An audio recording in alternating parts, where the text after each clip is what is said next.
Hey, what's up guys, it's Ivan, and in this video I wanted to do something a little different, and that is respond to some of the YouTube questions I've been getting so that you guys can get benefit from the question as well as the answer. And so here I picked out 10 questions that I thought could be useful for you guys to hear the answers to, and we're gonna go over them here. And if you guys like this type of style of video, if you wanna see more videos with more questions, maybe from emails as well, and you want me to share the answers with you, let me know in the comments below and I'll make more videos like this with 10 or so questions per video. So with that out of the way, let's get straight into it. Question number 1 was by Tomas asking, can you get sued for brand bidding and have you seen that happen? So let's answer the second part of the question first. Have I seen that happen? No, I've never had it happen. I've never seen it happen. I've never heard about it. Can you get sued for brand bidding? I am not a lawyer. I don't know. I'm sure the companies can sue you. However, from a logical point of view, it doesn't really make sense for them to sue you because in the terms, for most of the products, for most of the affiliate terms, it says that they can terminate you. And it does say that they can take back, for some of the affiliate products, it does say that they can take back the earnings you made while breaking their terms. In this case, let's say brand bidding. So the companies don't really have a point to sue you when they could just take all the money that you owe them back.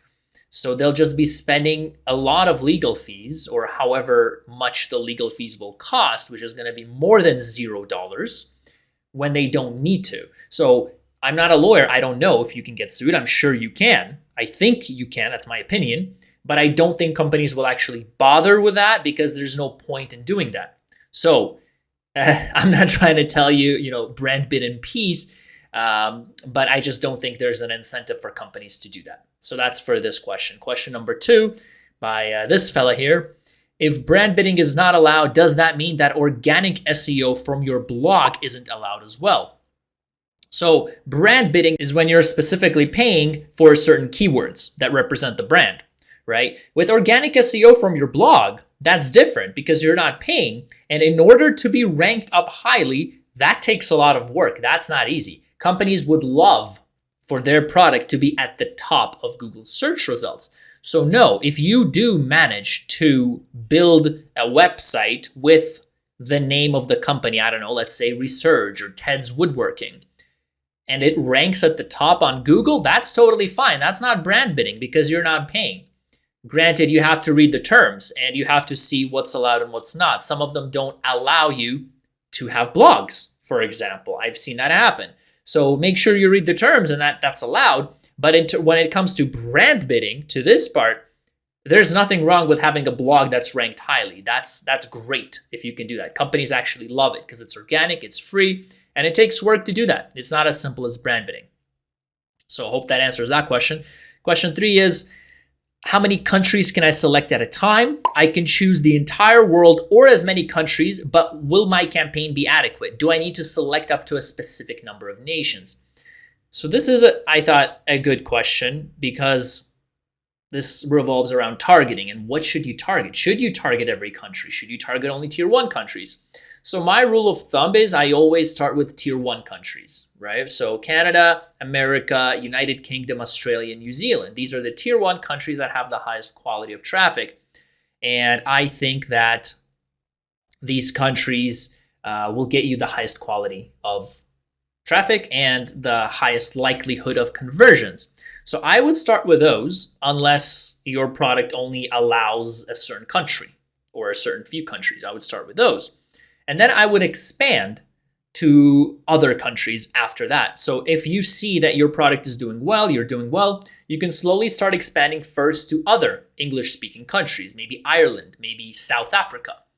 Things like that, other English-speaking countries you can slowly expand to, and then you can just keep going. But I would start with those countries because if you go with every single country in the world right off the bat, your budget is going to be expended very quickly right away. Okay, so I hope that answers that question. Question 4 is it worth using broad keyword match at all? That's a good question. So in my videos, I've usually been showing people how to use phrase and exact match keywords. I kind of stopped using broad. And the reason for that is because over the years, there have been a ton of changes with how the keyword match types works, right? Before, you used to have broad match modifier, where the order of the words in the keyword that you write wouldn't matter. It wouldn't matter the order of the words. And you could have any words before, after, or in between, and your ads would still be triggered. Now, this broad match modifier has been placed into this phrase match type. So the phrase match type is much more broad than originally it was. It's much more broad because any words can go before, after, or in between the phrase match type. And even synonyms or misspellings of the words can be included for your ad to show up. Same with exact. Exact used to be exact many years back. Over the years, exact match type, keyword match type, isn't as exact anymore. You could have misspellings. You could even have different words that Google or Microsoft deems to be synonyms. You could even have that. So exact isn't as exact anymore. Exact could be like a phrase now.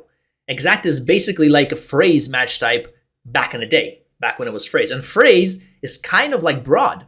So broad match type is going to be extremely, extremely broad. And I wouldn't use it. No, I would stick with phrase or exact. With those two, unless you're like Pepsi.com and you have millions of dollars to, billions of dollars to spend, to invest, and to test things out. But I think you can get a ton of value if you want to test things out using phrase. You can still find a ton of useful keywords and dig through the mud and find the gold if you use phrase without having to overpay on broad and just find completely shitty keywords. All right. So to answer your question, I would say no, it's not. If you want to explore, I would go with phrase. If you want to be safer and you come more conservative with your budget, I would go with exact. So question number 5, I think.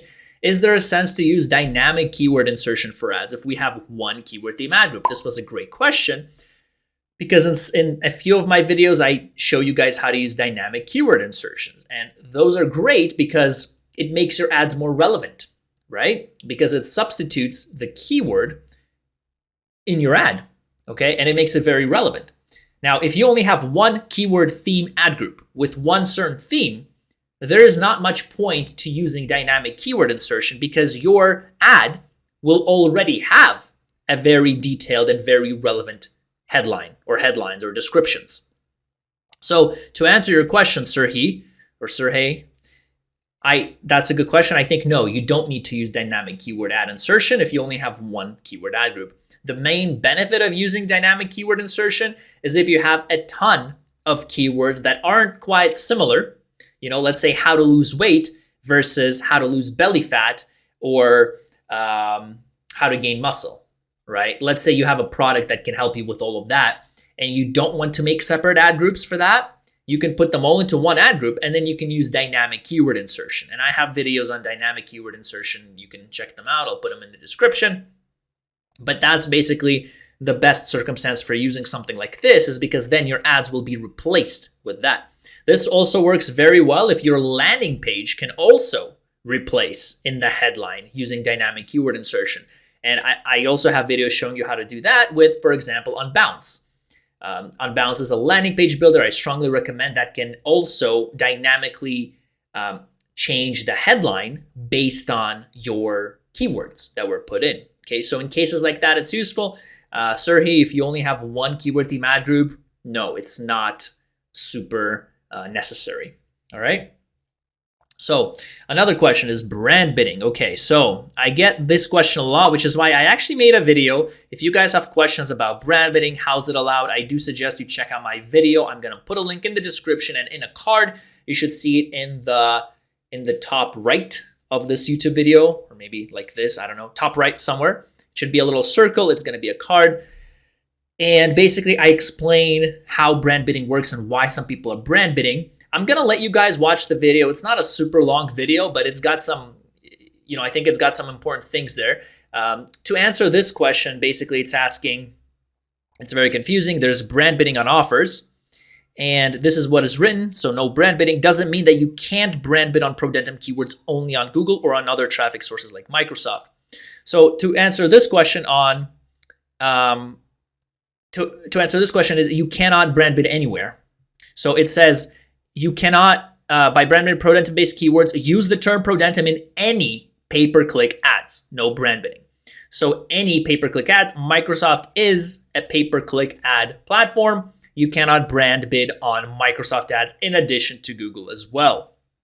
And if you want to know how people are brand bidding and how they're getting away with it, I do suggest checking out that video. But to answer your question, when it says this, affiliates may not run on Google ads by bidding on Prodentum, use the term Prodentum in any pay-per-click ads or replace Prodentum with the whatever affiliate product, that means you cannot brand bid on any pay-per-click network, which is right now, I believe it's only Google and Microsoft. I think Yahoo, but Bing also owns that. If you run on Microsoft ads, you can also run ads on Yahoo. So it's mainly Google and Microsoft right now, basically.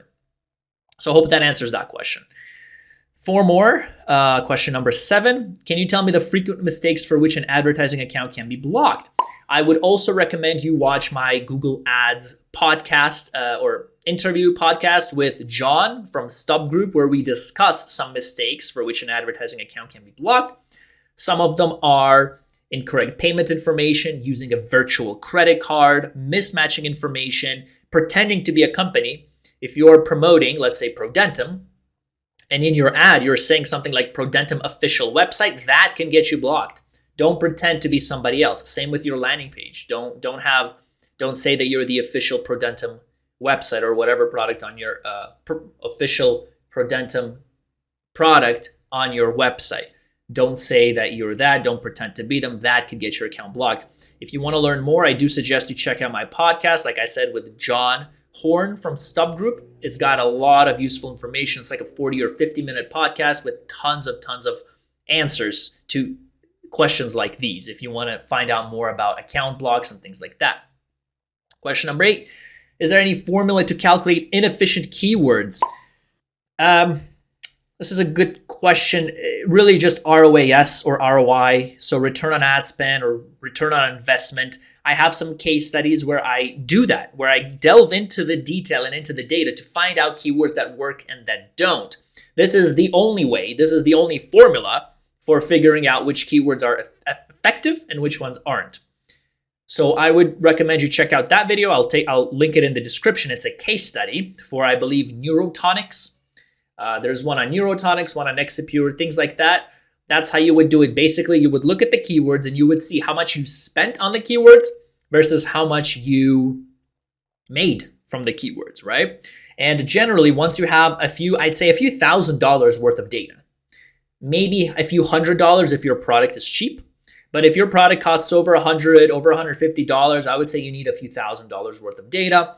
And you would go in and you would see which keywords got you the most sales, which keywords have the highest return on investment. And then you would compare that return on investment with keywords which have a lower return on investment. Again, take a look at the case study for, I believe it's NEUROTONIX, it's like a 1-hour case study. We delve into really thorough detail and I show you exactly how to figure out these efficient and inefficient keywords. Because some of the keywords in that case study are actually making money. They're making the person running the ads some money, but they're not making them as much money as they could be with different keywords. All right, so that's really important to also keep in mind, to have a benchmark for your return on investment or return on ad spend and go with that. If it's higher, then it's good. It's a good keyword. If it's lower, it's a bad keyword. Hope that answers that question, Javier. Next question. Ivan, a lot of ClickBank products need approval, but without approval, we can get an affiliate link. Can you get commissions without approval? And frankly, I haven't seen this. I haven't seen products that require approval. I was never able to get an affiliate link for products that required approval. However, if you do need approval, I would not promote them. I would get approval first because there are a lot of things happening with ClickBank and other affiliate products, and especially ClickBank. There are a lot of things happening behind the scenes that you don't know about. For example, if you are brand bidding and you're breaking the terms, what the vendor will do is silently put you into another commission group where you will get 0% commission. And they're not going to email you. They're not going to message you. You're not going to know. They're just going to say, hey, congratulations, you've been moved into a special commission group. And lo and behold, that commission group is 0% commission. So I would play it safe, especially for things like this. I would 100% get approval first before running. I would not get their affiliate link and run because a lot of things are happening behind the scenes that you don't know about. And in this case, what's going to happen is, let's suppose you could promote the product, you could be making sales, but they won't actually pay you because they'll say, hey, you weren't approved. And that's right, you weren't approved, so you can't really run it. So for these types of products, definitely get approval first. And last question for today. What are your thoughts about using ClickFunnels to manage everything, or do you prefer WordPress? So I'm going to expand on this question a little bit and say, Ivan, what are your thoughts about using ClickFunnels or lead pages or Unbounce? Or would you prefer WordPress? Because in some of my videos, you see me using both. In some of my videos, you see me using WordPress. In other videos, you see me using ClickFunnels or Unbounce, my favorite landing page builder. So my thoughts are, for building a standalone landing page, just one page, right? Or if you have many different products, many different landing pages. But if you want to create a landing page, for me, I would use Unbounce. Or if you prefer, you can use ClickFunnels, but they do the same thing. I would personally use Unbounce for creating standalone landing pages, or for creating a funnel. If you want to create a funnel with, a landing page, a thank you page, a sales page, upsell, downsell, for that, I would use ClickFunnels as well. If, however, you want to grow, if you have a business and you want to expand on it, let's say my business, ivanmana.com, I'm not going to use ClickFunnels for my brand. I'm not going to use Unbounce for my brand. I'm going to use WordPress, because for the long term, WordPress is better. It integrates with almost everything, and it gives you more customization options, and it's just going to be there. WordPress is, I believe, the most commonly used website builder in the world right now. So if you want to build your brand, I would 100% go with WordPress. I do use Unbounce for my brand too, just to be clear. When I'm running ads on Google or Microsoft, I do use Unbounce to create standalone landing pages for promoting my brand, because I don't want to run ads directly to my website. It's too distracting. So instead, I run ads to a landing page, and then I get emails that way for my brand, right? So that's the exception, is if you do have a brand and you want to run paid ads to it, I would run paid ads to a landing page by using something like ClickFunnels or Unbounce. Also, if you want to do a review website, so anything to do with website, if it has the word website in there, I would go with WordPress. So in some of my videos, I show you how to do a review website or a blog website or things like that. I would go with WordPress. It's much better for the long term. It's much more customizable, and it's much more professional, right? ClickFunnels and Unbounce are better for standalone landing pages or funnels, not for long-term brand growth, such as for having a website, things like that. So that is it for these questions, guys. I hope you found value. Let me know what you thought about this. If you want me to make more videos answering more questions just like this, and I might go into my emails as well and maybe send you some questions that I get in emails so you guys can find value. If you guys enjoyed this content, I definitely encourage you to check out my YouTube channel at youtube.com/IvanMana, where I have over 500 free videos, guys, showing you lots of various tools for making money online, as well as my website at ivanmana.com, where you can get a free affiliate marketing guide and delve deeper into certain topics such as Google ads, Microsoft ads, Facebook ads. Learn how to create ads there, master them, and start making serious money online. That is all for this video. Thank you for watching. I will see you in the next one.